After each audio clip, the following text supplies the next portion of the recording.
In this video, I'll wrap up Module 7 by discussing children's cognitive development, that is, how children begin to learn and understand the world around them. Much of the actual structure of the brain itself forms before birth. However, development of the function of the brain is largely a postnatal process. Specifically, as an infant grows and learns, he or she is rapidly forming new synaptic connections between neurons, which you can see clearly here in this picture. Remember, in Module 6, we talked about how every time you learn something, neural connections in your brain are strengthened. For a new baby who is being exposed to many things in the world for the very first time, that's certainly a lot of learning that needs to take place in just a few short months. As infants continue to grow and mature into toddlers, they learn to do many things. They learn to walk and to talk. They learn the names of their colors, names of different people and animals, and how to do basic math. How do children begin to learn these things? One of the most prominent theories of cognitive development in children comes from the work of a Swiss psychologist named Jean Piaget. According to Piaget theory, there are two primary processes that push our cognitive growth: assimilation and accommodation. Assimilation refers to when we fit new information into existing schemas.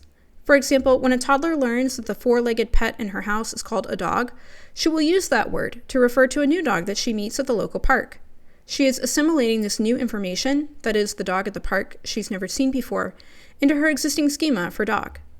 However, Piaget also proposed that another process is at work because sometimes new information doesn't fit nicely into our pre-existing knowledge frameworks, and sometimes we realize that our schemas are incorrect and need to be updated to some degree. For example, what happens when this young girl sees her first cat?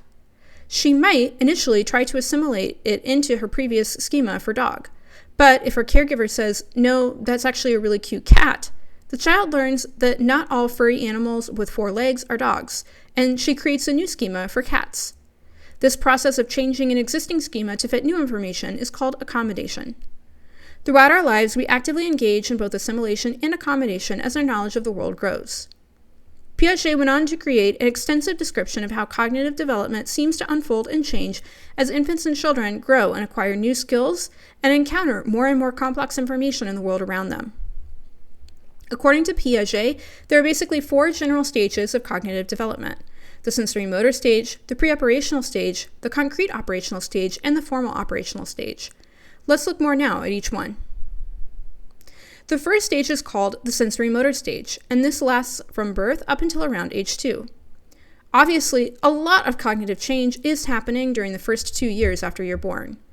But what we generally say about this stage is that infants and young children are initially limited in what they can attend to, understand, and remember. Because they have poor mental representations or schemas, short attention spans, limited long-term memory, and no language yet.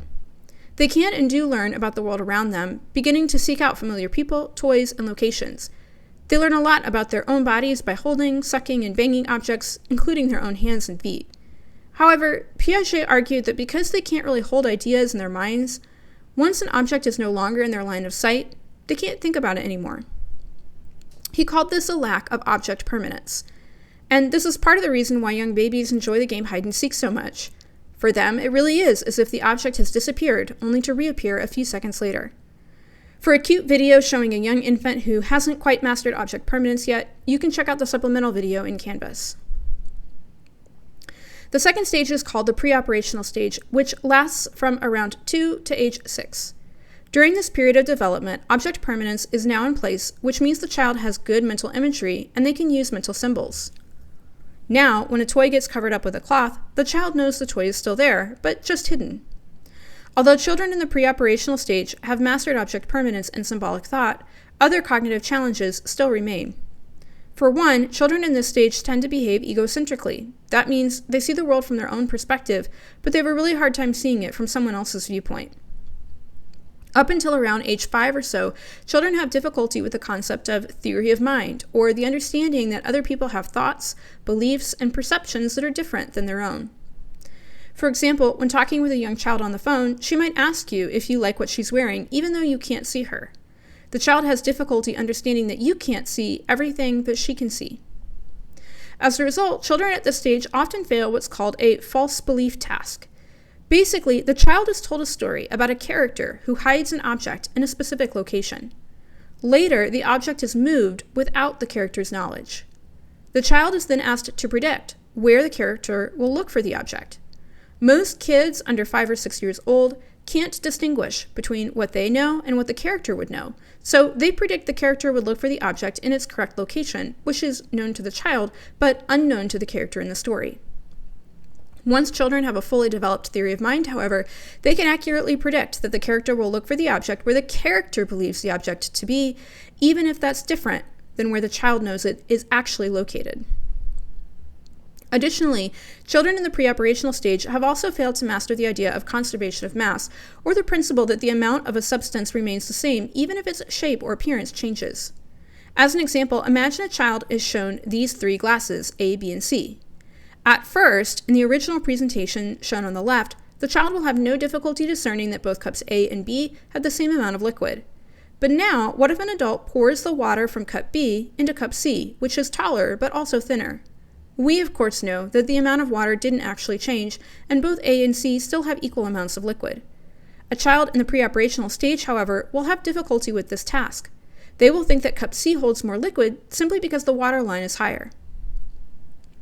For some video demonstrations of children passing and failing egocentrism, theory of mind, and conservation of mass tests, you can check out the supplemental videos on Canvas. The next stage is called the concrete operational stage, and this lasts from about age 6 to age 12. At this stage, children have learned conservation of mass, and they can also apply logical rules to solve simple problems. Children at this stage also learn relational properties, that is, they can sort objects by size, by color, and by shape. However, although children in the concrete operational stage can follow simple logical rules, they may still have trouble with more abstract or hypothetical reasoning.